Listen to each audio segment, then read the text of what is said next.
Nobody gets here by mistake. You could work in a bar forever and believe in random chaos.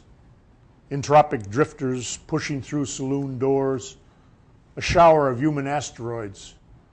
You might end believing in fatalism or in some great invisible magnet, a spinning force driven in the dank dark. I grew up in Ohio and came to New York after I graduated from college. The first night I was in New York, I came here with a couple other fellas that were staying at a youth hostel, and I got drunk here the first night in New York. So little did I know, but this was going to be my home. I got an apartment upstairs. A guy I knew had an apartment up here, and he was actually, that guy was going off to Vietnam, and so I took the place in January 1970.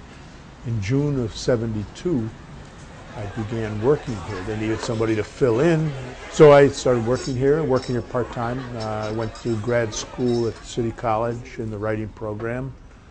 I worked with Anthony Burgess and then Kurt Vonnegut for the 2 years I was in the program, and they had great people there. Joe Heller was there, Adrienne Rich, who just passed away recently. I couldn't get a grip on a novel about the place, so I ended up starting to write poems about it, but I didn't really work on them that hard until the late 90s. I started to really pull it together. I would stay in here at night when there would be a night watchman here, but I'd stay here and sit here and look at the things on the walls. You sort of open yourself up. That's where the poetry begin. The writing of it is something else. There's two things in here. It's the people, and if they're not talking to people, then they're looking at the walls and they want to see what are things. But what do the things really represent? The things really have to do with life and people too. When you pause and you look around and you realize you're where people stood 150 years ago. You know, Melville was here. He was drinking at this bar. The 20th Century Limited was a train.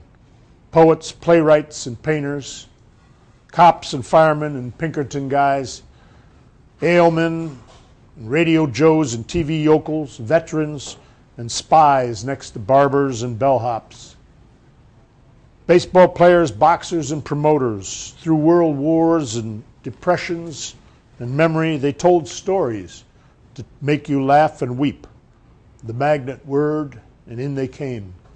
I actually was going to go back to school for hotel management, but my father died, and a couple times things like that conspired against me changing. I went back to grad school and took education classes I was going to teach. That was in the late 80s. And then my wife got cancer, and I couldn't switch at that point. You sort of realize you're doing what you're supposed to be doing, or you do what you have to do, whatever way you want to look at it. Painters and writers of obscure prominence, city workers with Midas pensions, bus drivers, librarians, electricians and welders, heroes, nut jobs, nurses, and teachers.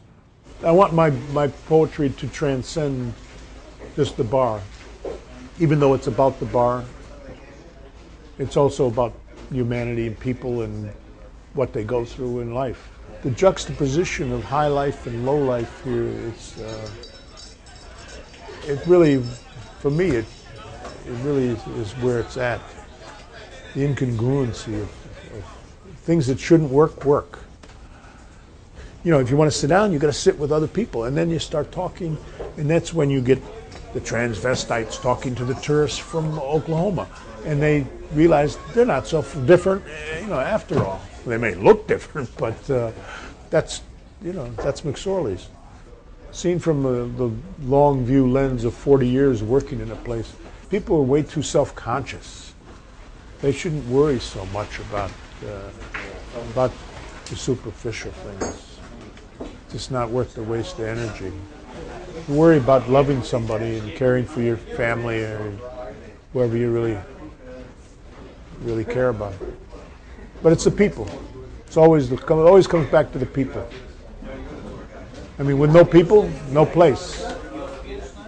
Look around, get drunk, tell a tale, then disappear back into the world. The clay of their words, the muck of the bar, the force driving the field.